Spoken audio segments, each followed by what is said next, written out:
Welcome to our channel. Today we how to update your workflow with Make.com for e-commerce support step by step clearly. Begin by logging into your Make.com account. Once logged in, navigate to the dashboard. Click on Create a new scenario to start building your workflow. Choose the e-commerce module from the available options.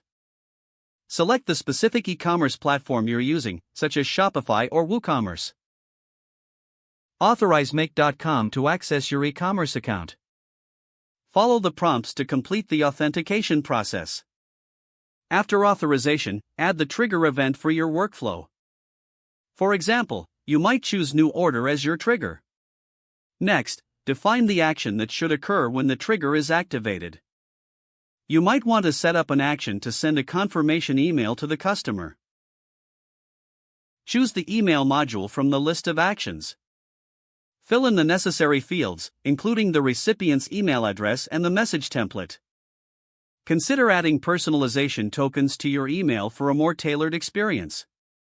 You can also set up additional actions, such as updating inventory.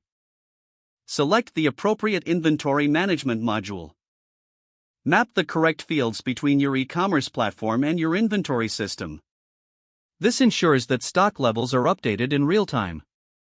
After configuring your actions, test the scenario. Run a test order through your e-commerce site to ensure everything functions as intended. Check that the email is sent and the inventory is updated correctly. Once satisfied, return to your scenario in Make.com. Click on the Save button to preserve your workflow. Finally, activate the scenario by toggling the switch to the on position. Your Make.com workflow for e-commerce support is now set up and ready to optimize your operations. Keep monitoring the scenario's performance and adjust as necessary for continuous improvement. If the page does not load, refresh the browser or try again in a private or incognito window.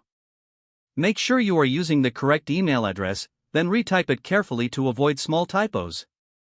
Don't forget to like this video and subscribe to our channel for more step-by-step tech guides.